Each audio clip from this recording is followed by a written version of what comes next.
এ দুনিয়ার মুসলমান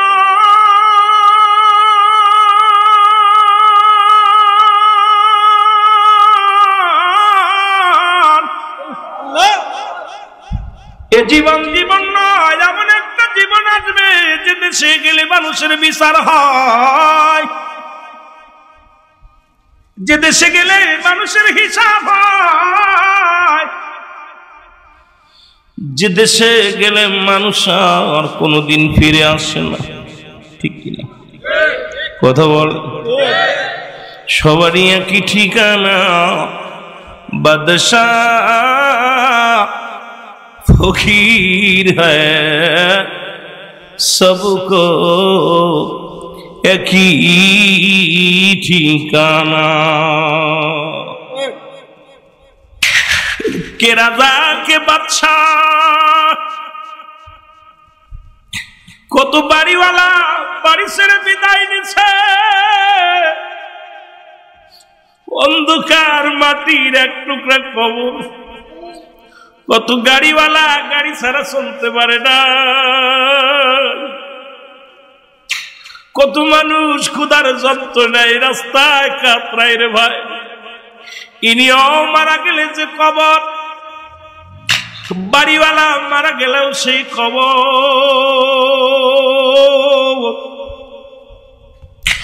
দুনিয়ার মধ্যে রাজা বাদশা যায় বলেন রে মুসলমান, তাই তো বাদশা সেকেন্দারে ডাকতে বলতেছিল দুনিয়ার মানুষ শুনে নাও, আমি যখন মারা যাব, মরে যাব, আমার প্রজারা শুনে নাও। উজির রে, আমি যখন মারা যাব আমার নেই কাপড়ের ভিতর থেকে দুটি হাত বার করে দিবা, শীত করে দিবা।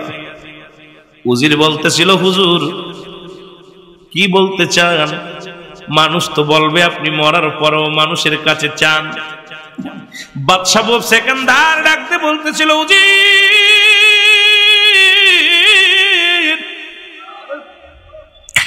আমার আল্লাহ আমার ধন ভান্ডার দিচ্ছে, দুনিয়ার সম্পদ দিচ্ছে, বালাখানার অভাব নাই, বাড়ির অভাব নাই, নারীর অভাব নাই। একটা কথা বলে যায়, আমার এই হাত দুখানা শীত করিয়া দিবা কাপড়ের বাইরে, যাতে করে আমার প্রজারা দেখতে পারে আমি এত বড় বাদশাহ, ধন সম্পদ নিয়ে যেতে পারলাম না, আমি এত বড় বাদশাহ, টাকা নিতে পারলাম না, অলংকার নিতে পারলাম না, বালাখানা নিতে পারলাম না। আমার প্রজারা যেন দুনিয়া ছেড়ে দেয়, আমার প্রজারা যেন দুনিয়া ছেড়ে দিয়া আল্লাহর গোলাম হয়ে যায়। আমি এত বড় বাদশা হইয়া খালি হাতে এসেছিলাম, খালি হাতে বিদায় নিলাম। এটা বুঝায়া দাও দুনিয়ার মানুষরে, তুমি সুদ খেও না, ঘুষ খেও না। আজকে কার জন্য ঘুষ খাও, কার জন্য সুদ খাও, কার জন্য জিনা করো, কার জন্য ব্যভিচার করো রে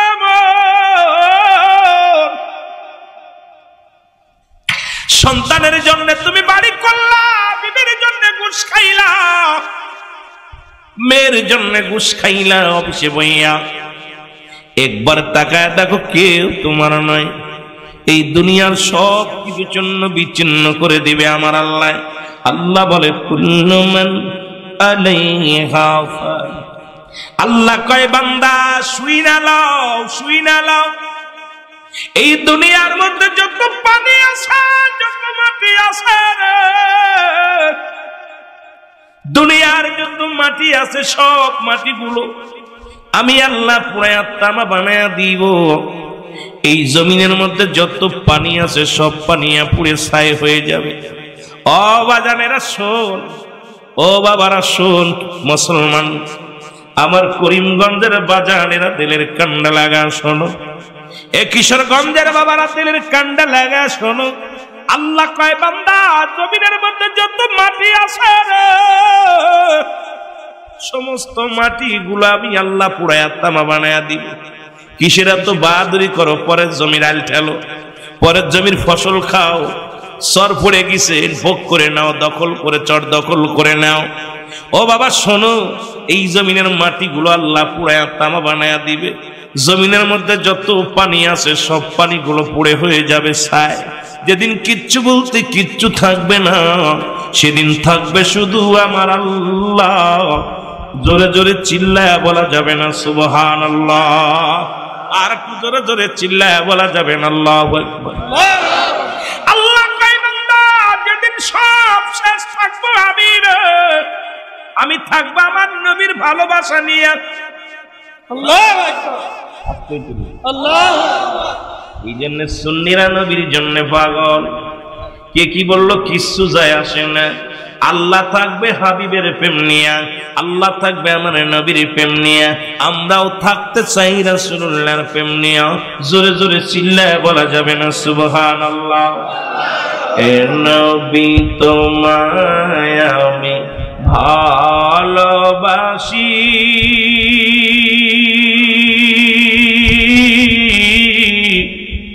তোমার প্রেমেতে হাবিব পাগল আমি। এ নবী, একটু মহব্বতে বলেন, এ নবী তোমায় আমি ভালোবাসি, তোমার প্রেমেতে হাবিব পাগল আমি। বলো তোমার প্রেমেতে হাবিব পাগল। এই বাংলার জমিনে বসে কান্দি আমি,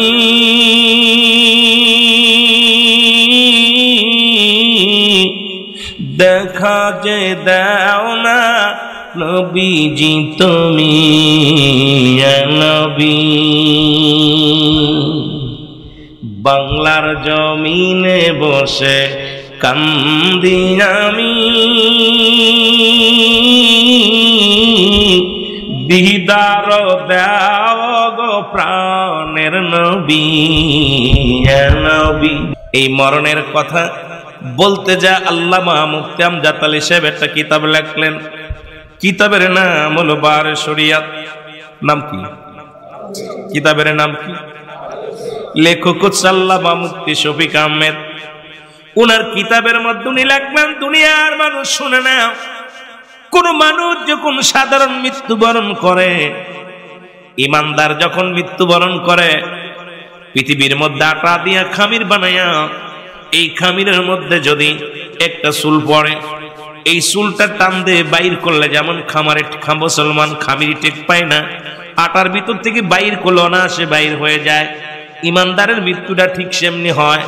আর এই মৃত্যুগুলো কেমনে হয় শুনে নাও। 70টা তাজা উটের গায়ের চামড়া জবাই না করিয়া উল্টো দিকে টান দিয়া সিরিয়া লবণ আর মরিচ লাগা দিলে যতটুক যন্ত্রণা হয়,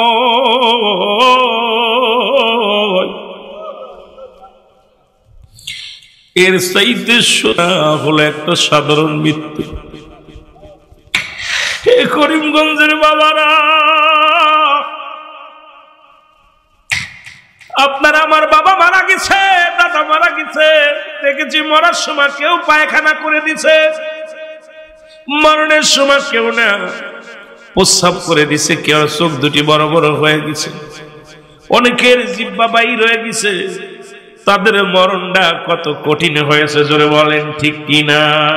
আমার মরণ আসিবে কখন কেউ তো জানি না, আমার মরণ। আরো জোরে বলেন, আমার মরণ আসিবে কখন। এ আমি চলে যাব, আমায় তোমরা ভুইলা যাইও না, আমি চলে যাব, আমায় তোমরা। আমার মরণ আসিবে কখন কেউ তো জানি না, আমার।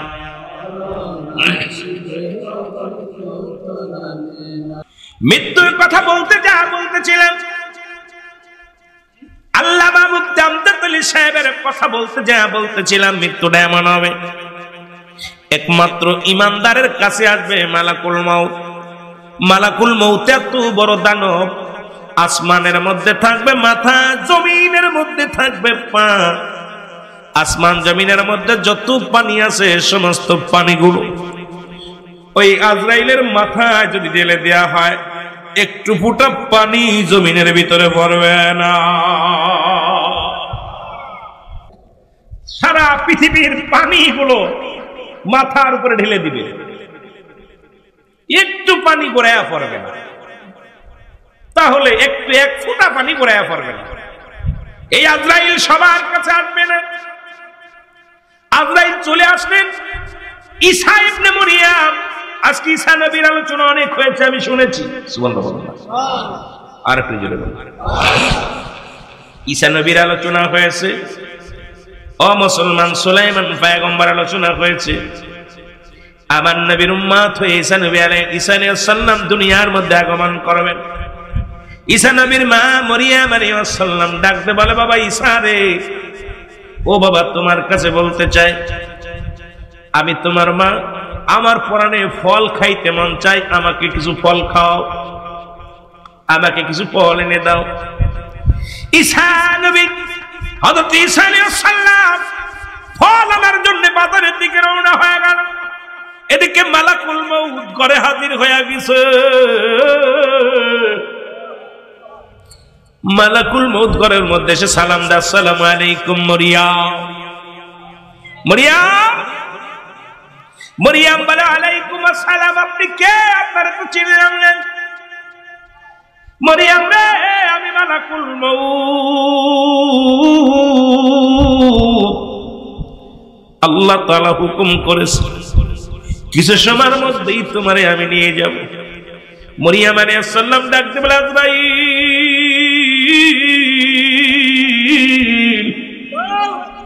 আমাকে একটু সময় দাও। আমার কলিজার টুকরা সন্তান, আমার কলিজার টুকরা সন্তান বাজারে গেছে। আমি মা সারা দুনিয়ায় তার কেউ আপন নাই। আমি মা সারা দুনিয়ার মধ্যে তার আপন বলতে কেউ নাই। যখন এসে দেখবে আমি মা দুনিয়ার মধ্যে নাই, আমার ঈসা বড় কষ্ট পাবে। আজরাইল রে, আমাকে একটু সময় দাও। আমার কলিজার টুকরা সন্তান যখন আসবে, আমি আমার ছেলের কাছে আমি যাবার কথা, কিছু কথা বলে যেতে চাই। আজরাইল বলে, মারিয়াম, সময় নাই, যেহেতু আমার আল্লাহর হুকুম আছে, আর সময় দিতে পারবো না। আজরাইল বলে, মরিয়ম তুমি ভয় পাচ্ছ, মৃত্যুর জন্য ভয় পাও। মরিয়ম আলাইহিস সালাম বলেন, না, আমি মরণকে ভয় পাই না, এই দুনিয়া থেকে যেতেই হবে, সুতরাং আমাকে নিয়ে যাবে। আমি জানি এই দুনিয়ার মা ছেড়ে আমার চলে যেতে হবে। আজরাইল রে, শুধু একটু মিনতি করি, তোমার একটু সময় দাও। আমার কলিজার টুকরা সন্তান যখন ফিরে আসবে বাড়ির মধ্যে, আমি দুইটা কথা বলতে চাই, এই সুযোগটা আমারে দিয়ে দাও। আজরাইল কয়, না, চলবে না। ও মুসলমান, শুনেছেন হযরত ঈসা আলাইহিস সালামের মুজিজা সম্পর্কে কথা বলেছে, মৃত্যু ব্যক্তির জীবিত করা আলোচনা করছেন। ওয়াজ কিন্তু শুনছেন যারা, তারা বুঝতে পারেন বালা। আমি আগেই বলেছি, ওয়াজ ওই মৃত্যুর দিকে যাচ্ছে, তাই প্রতিটা পয়েন্ট কিন্তু ওই বক্তাদের পাশে ঘুরাইতে হবে, তাহলে আপনার মজা পাবেন। ধরে বলেন ঠিক কি না? এ দুনিয়ার মুসলমান, গভীর মনোযোগ। মরিয়ম আলাইহিস সালাম বলে, আজরাইল, যেহেতু তুমি কোনো বাধাই মানবে না, আমি প্রস্তুতি, তুমি আমার রূহটা নিয়ে যাও। মরিয়ম আলাইহিস সালাম কালেমা পড়তে পড়তে দুনিয়া থেকে বিদায় হয়ে গেল, ঘুমায়া গেছে। হযরত সুলাইমান ঈসা আলাইহিস সালাম ফল নিয়ে এসে দেখে মা দুঃখিনী, মা ঘুমায় আছে ঘরের মধ্যে। চিন্তা করে মা জননী ঘুমাইছে, ডাক দেওয়া যাবে না, মা কষ্ট পাবে, একটু ঘুমায়নি।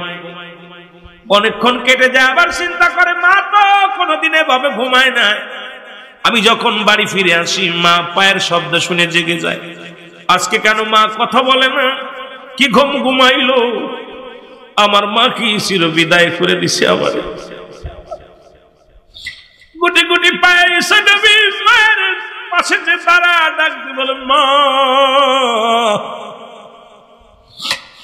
মা জননী কথা বলে না। মা কথা বলে না, মা বিদায় হয়ে গেছে। ঈসা নবী মায়ের গলা ধরে কান্দার বলেন, মালিক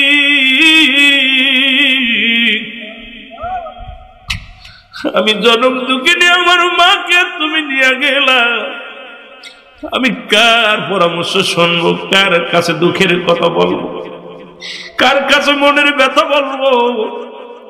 আমার দুঃখিনী মারে তুমি নিয়ে গেলে রে আল্লাহ।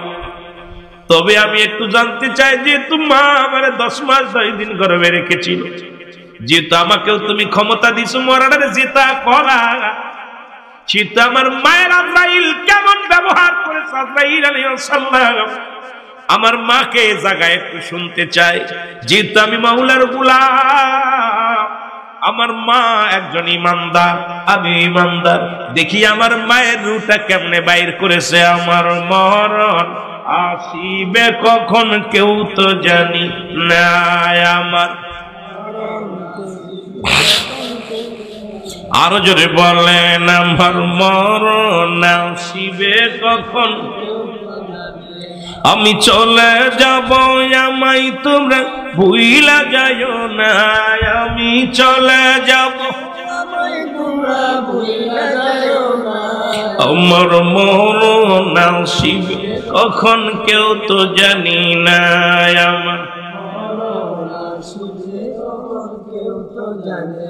এই পৃথিবী চিরদিন থাকার জায়গা না, অন্ধকার কবর যে তোমার আসল ঠিকানা রে মানুষ, অন্ধকার কবর যে তোমার আসল ঠিকানা।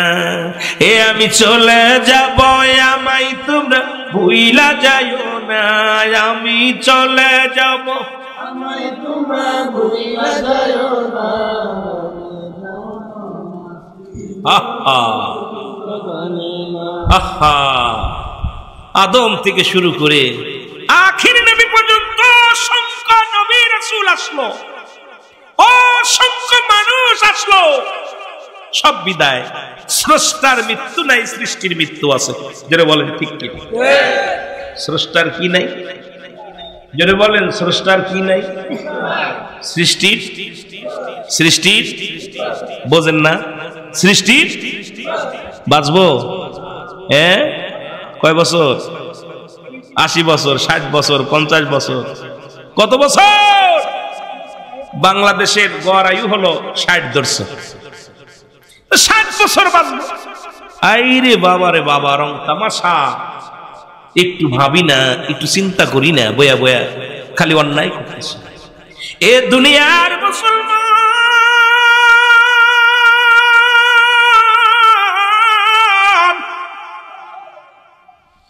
আমি বলতেছিলাম, ঈসা নবী দেখতে বলে, আমার মালিক, আমার দুঃখিনী মা ঘুমায় আছে, তারে জাগা দাও, দুটি কথা বলতে চাই।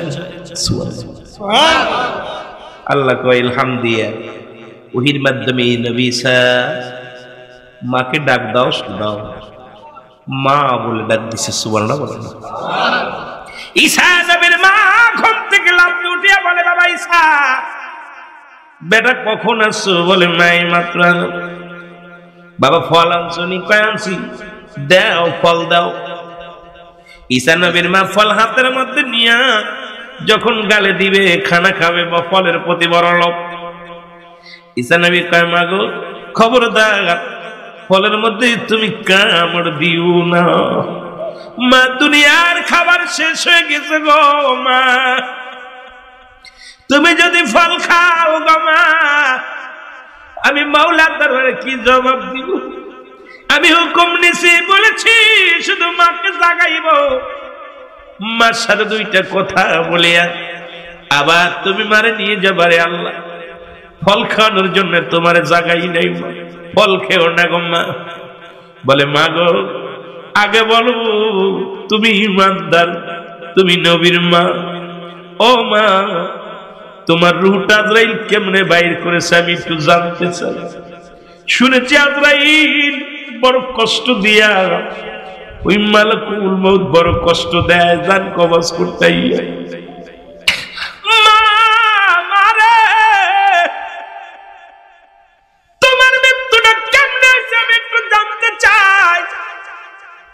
ঈসা নবীর মা কয় বাবা রে আমার পুরো দেহটার মধ্যে ব্যথা। আমার মনে বলে গায়ের চামড়া চুলিয়া লবণের মারিচ লাগা দিলে যতটুকু যন্ত্রণা হয় এর চাইতে হাজার যন্ত্রণা দেহের মধ্যে রে। আল্লাহ বলে তাড়াতাড়ি যা আমার নবীর সান্ত্বনা দিয়ে আয় রে। নবীর মা নবীর সঙ্গে কথা বলে যা যা। আজরাইল আলাইহিস সালাম চলে আসে, সালাম দা আসসালামু আলাইকুম নবী ঈসা। ওয়ালাইকুম আসসালাম। আমি আজরাইল আপনার কাছে আসি, কিছু জানতে চান কিনা? জিবরিল আমিন কয় হুজুর কিছু জানার থাকলে বলেন। বলে আগে বলো আমার মায়ের রূহটা তুমি কেমনে বাইর করেছো? আমার মার রূহটা কেমনে বাইর হয়েছে? আমার মার জানটা তুমি কেমনে নিছো? এর ঈসা নবীর কথা শুনে আপনি ডাকতে বলে আল্লাহর নবী শুনলাম তো আপনার মায়ের রূহটা বাইর করেছি। সন্তান মায়ের বুকে দুধ খাইতে খাইতে সন্তান যেমন ঘুমায় যায় তদ্রুপ আপনার মায়ের মাথার উপরে শুধু হাতখানা রেখেছিলাম, কষ্ট দিই নাই, অতি আসানের ওটা বাইর করেছি। মরিয়াম একটা চিৎকার মেরে ডাকতে বলে বাবা এসা রে, আরে এই মৃত্যু যদি এত কঠিন হয় রে, আরে আমি মরিয়ামের যদি এত কষ্ট দিয়া রু বাইরে হাই, আমি মরিয়ামের যদি এই দুধ খাইতে খাইতে সন্তান কমে গেলে তেমনি মৃত্যু হয়, এই মৃত্যুটা যদি এত কঠিন হয়, যারা মরণের সময় পায়খানা করে দেয়, যারা মরণের সময় প্রস্রাব করে দেয়, কত মানুষের কাফন পরাইলাম, কত মানুষের দাফন করাইলাম, মসজিদের ইমাম সাহেব যিনি, মসজিদের মেম্বার যিনি, কত মায়েদের গোসল করাতে যাইয়া দেখছি পায়খানা করে দিছে, কত মায়েদের গোসল করতে যাইয়া চোখ দুটি বন্ধ করে দিতে গেছে, চোখ দুটি বন্ধ হয় নাই, কত মায়েদের গোসল করতে যাইয়া ও মুসলমান জিহ্বাটা ভিতরে দিতে পারে না, জিহ্বা বাইর হয়ে গেছে, কত মায়ের পায়খানা প্রস্রাব করে দিছে, কত মানুষ মরণের সময় একটা অঙ্গ পড়ে গেছে, হাত পা বেঁকা হয়ে গেছে, পা সোজা করতে পারে না, রশি দিয়া বেঁধে দিছে পা, তারপর সোজা হয় না। আরে আজরাইল সবার জীবনে আসবে একদিন, এই মালাকুল মউত থেকে পালানোর কোন সুযোগ নাই, জোরে জোরে চিল্লায় বলা যাবে না, ঠিক কিনা? আমার মরণ, আরো জোরে বলেন আমার মরণ শিব কখন কেউ তো জানি না, আমার এই যে আমি চলে যাব আমায় তোমরা ভুইলা যাইও না, আমি চলে যাব আমার মরণ শিবে কখন কেউ তো জানি না, আমার মরণ। কয়েক মাস আগে আমার মাসুম বাচ্চা মাত্র 7 বছর বয়স, আমার হেফজোখানায় পড়ে আমার বড় চাচা মারা গেল। বাড়িতে যাইয়া দেখি বাচ্চা, আমার সহকর্মী মেহেদি হাসান সিদ্দিকের আমি মাহফিল করে বাড়িতে গেছি, চাচার খবর শুই না, রাত্রি রওনা দিয়ে গেছি। গোরস্থান আমাদের বড় বাড়ি, বিশাল বড় বড় গোরস্থান মসজিদে, এখন ছেলেরে পাচ্ছে না। আমি আমার বিবিরে বলতেছি আমার ছেলে কই, বাচ্চাটা কই, ও দেখেন দিকে খুঁজা দেখেন, যা দেখি সব মানুষ কবর খুলে চলে আসছে, বিশাল গোরস্থান। আমার ছেলেটা যায় কবরের পাশে দাঁড়াইয়া একা একা দাঁড়াই দিয়েছে, কোথাও পাই না দেখি মসজিদ পাশে। আমি দৌড়ে এসে ধরছি, চাইছি বাবা তুমি এখানে? দিনের বেলা বড় মানুষ যাইতে ভয় পায়, বিশাল বড় বড় গোরস্থান। 8-10 বিঘা নিয়ে বিশাল একটা ভূমি নিয়ে মসজিদ, মাদ্রাসা, গোরস্থান, জঙ্গল, গাছগাছালি এমনি ভয় পায়। তো উনি আমার কলিজার টুকরা সন্তান বলতেছে, আব্বু গো, দাদু ভাইয়ের মধ্যে কেমনে থাকবে, এখানে তো বাতিও নাই, এখানে তো বিছনা, উনি না নরম বিছনা ছাড়া ঘুমাইতো না। আব্বু এখানে কম্বল দেবে? কি দিবে? আব্বু বাবা তুমি চলো না, এখানে চলো। আব্বু আগে বলো কি দেবে, আমি তুমি দেখবা পরে। তাই সে গজল গাছে আর একটা গজল গাইছিল, বারবার মনে পড়ে যায়। হঠাৎ যদি যাই মরিয়া পাড়া পড়শি বীর করিয়া, হঠাৎ যদি যাই মরিয়া দেখিতে আসিবে সবে আমার মরা লাশ, বলো দেখিতে দাও দিয়ে কাটিবে কেউ যারের কাঁচা বাঁশ, বলেন দাও দিয়ে গরম পানি মশারি তলে কাপড় খুলিয়া শেষ বিদায়ের গোসল দিবে ডলিয়া ডলিয়া। 3 টুকরা সাদা কাপড়, 3 টুকরা সাদা কাপড়, অন্যরকম শ্বাস দাদিয়ে কাটিবে কেহ যারের কাঁচা বাঁশ, বলো হঠাৎ যদি যাই মরি। আমার ছেলে বল গান গান, আমি জোরাই ধরে কাঁদতেছি, বাবা তুমি এ গজল গাও কেন? আব্বু শিখাই দিছিলা। মোদি যে আমার মাদ্রাসায় পড়ে, আশ্চর্য হয়ে যায় যে মানুষগুলো কত বাড়ি গাড়ি কত কিছু করলো, কিন্তু শেষ বিদায়ের জন্য এখনই মারা যায়। এখনই যদি মারা যায়, লোকজন বলবো রাতের এখন বেশি হয় নাই, একটাই জানাজা দিলে ভালো হইব, যদি কোন ঠিক কিনা।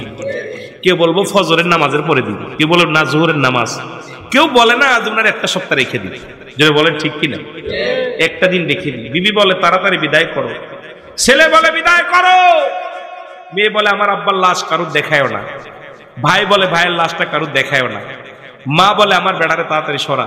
সবাই বিদায়ের জন্য, জোরে বলেন ঠিক কিনা, আরো জোরে বলেন সবাই। তুমি কেমন করে ঘুমা মানুষ ফজর করে কাজা,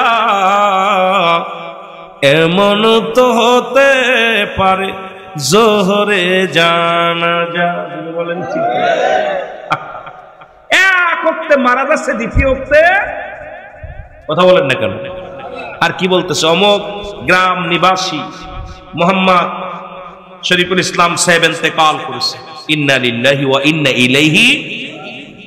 মরহুমের জানাজার নামাজ, আর ওই শরীফুল আর বলবে না, ওই একবার বলছে, পীর সাহেব কেবলা বলবে না, বলে মরহুমের জানাজার নামাজ আগামীকাল সকাল 10টায় অনুষ্ঠিত হবে। শুধু একবার নামটা বলবে যে অমুক ইন্তেকাল, তার বা নিজ বাসভবনে অমুক ইন্তেকাল করেছে, নামটা বলার পর বলবে, এরপরে বলবে না অমুকের লাশ দাফন, বলবে মরহুমের জানাজার নামাজ। আশ্চর্যজনক ব্যাপার যে আপনি একই মুখে মাইকটা ধরে ইলহাম দিলেন যে অমুক মারা গেছে, নামটা বললেন রুহুল আমিন সিদ্দিকী ইন্তেকাল করেছে, এবার মরহুমের জানাজার নামাজ সকাল 10টায় হবে। কি আশ্চর্যজনক না? একই মুখে সেকেন্ডের মধ্যে আপনাকে পরবানায় দিছে, নামটা পরিবর্তন, নামটা বাদ। এ দ্বারা বোঝা যায় দুনিয়া আপনার জন্য নয়, দুনিয়া বেঈমান মুনাফিকদের জন্য, আপনার জন্য কবর, আপনার জন্য আখিরাত। জেনে বলেন ঠিক ঠিক। নামের নাম যশ খ্যাতের দরকার নাই, দুনিয়ায় নাম যশ খ্যাতের দরকার নাই।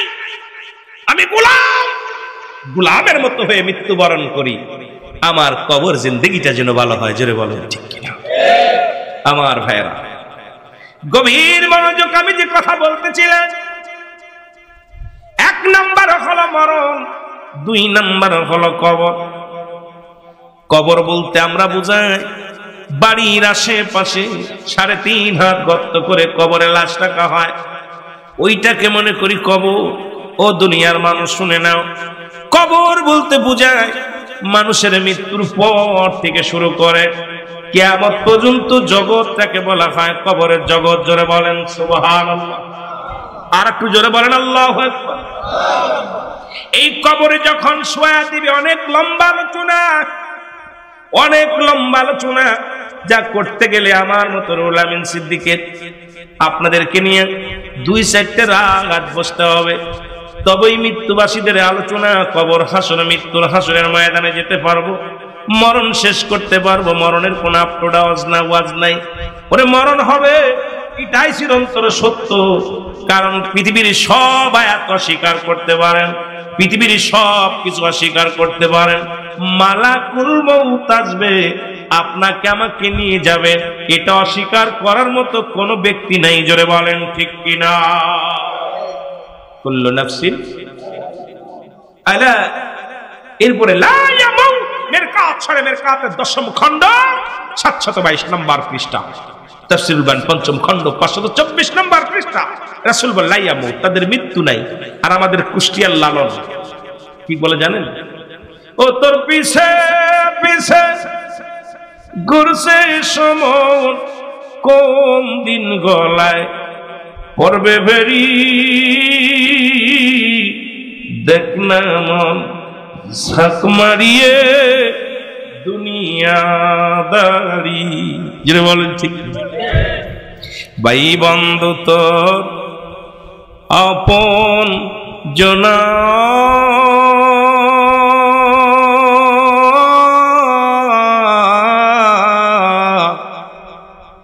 ওর সাথে সুর আমরা কম পারি না। মরলে সঙ্গে কেউ যাবে না, মন তোমারি। ও সেদিন শূন্য হাত একলা পথে, সেদিন শূন্য হাত একলা পথে দিবে তোমায় বিদায় করি, দেখ না মন। কথা বলেন না। ঝাঁক মারিয়ে দুনিয়াদারি। পরের কলি বলতেছে, যাই করো আর তাই করো রে মন,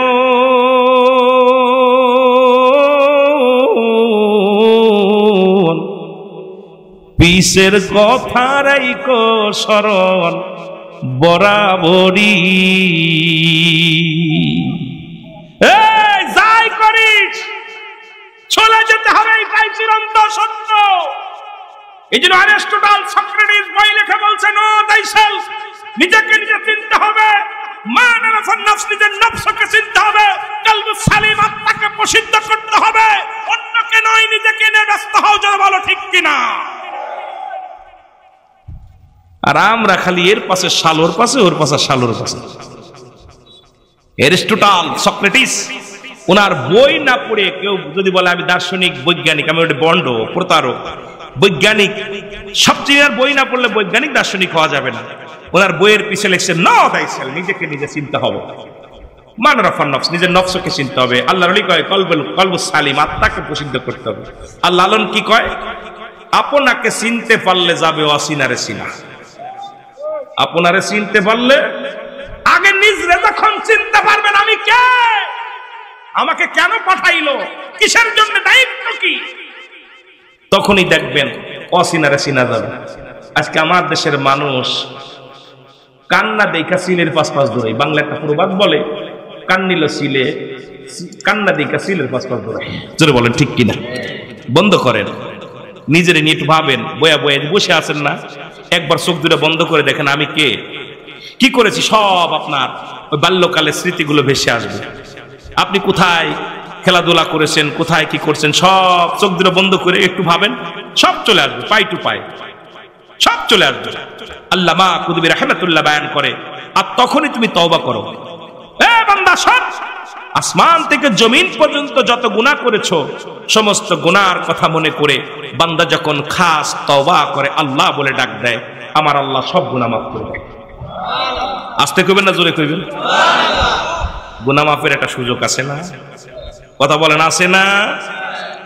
এ দুনিয়ার মুসলমান শোনে না, মৃত্যুর পরে গোসল, গোসলের পর মুসলমান আপনার জন্য কাফন, কাফনের পরে দাফন, জানাজা, জানাজার পরে দাফন হয়ে যাবে।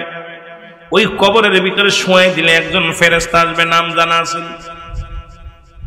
কবরে একজন ফেরেশতা আসবে, নাম জানা আসেনি আপনাদের? কি নাম? এরা জোরে কোন কি নাম? ধর্মিয়া কি ওয়াজ শুনেন? কবরে কোন ফেরেশতা হবে কইতে পারেন, আবার ওয়াজ শুনতেছে। কবরের ভিতরে প্রথম আসবে যে ফেরেশতা, তার নাম হলো নুমান ফেরেশতা। জোরে বলা যাবে না সুবহানাল্লাহ? মুনকার নেকির পরে আসবে, আগে আসবে নুমান ফেরেশতা আসবে, ডাক দে বল বান্দা ওঠো, ও মাওলানা সাহেব ওঠো, তোমাকে রূহ দিয়েছিল আমার আল্লাহ, জানটা নিচে আজরাইল, কেরামন কাতিবিন দুজন ফেরেশতা ছিল দায়িত্ব, তোর 80 বছর ও 50 বছরের জিন্দেগি লেখার জন্য। এ বান্দা আমাকে দায়িত্ব দিছে তোর রূহটা পৌঁছায় দেওয়া, আর যে আমলনামাগুলো দুটি কাগজ থাকবে, নুমান ফেরেশতার দুটি হাতের মধ্যে দুখানা কাগজ থাকবে, একখানা হলো নেকির কাগজ, একখানা হলো বদির কাগজ। এই কাগজখানা নিয়ে চলে আসবে, বান্দা উঠবে, হাতের মধ্যে দিবে নেকির কাগজটাই নাও, ওই 40 বছরে কত রাকাত নামাজ পড়েছো, কতটা রোজা রাখছো, কত যাকাত দিছো, কত দান খয়রাত করেছো, সব কিছু তোমার সামনে দিবে। বান্দা বড় আনন্দিত হবে, বলে বান্দারে এত খুশি হয়েও না, এটা লিখে দাও। বান্দা বলবে আমি লিখবো কেমনে করে, যার যার আমলনামা তার লেখা লাগবে। মাওলানা শোনো, যে যে পীরের মুরিদ তো শোনো, পীর কোনো মাকসুদ নাই, মাকসুদ হলো স্বয়ং আল্লাহ। আল্লাহকে পাওয়ার জন্য আল্লাহর ওলির কাছে গেছি। মুসলমান শুনে নাও, বালা করে জেনে নাও, আজকে আমরা অনেকেই পীরকে মাকসুদ বানায় নিছি, অনেকেই শায়েখকে মাকসুদ বানায় নিছি। এর জন্য জাহান্নাম কিন্তু নির্ধারিত হবে। বান্দা হাসতে হাসতে অনেক গুনাহ করে ফেলবে, এই গুনার কারণে কবিরা গুনাহ করে ফেলে, এই বান্দা বুঝতে পারে না, আবেগে পড়ে। যদি এখন বউরে যদি মা কন মেনে নেওয়া যাবে?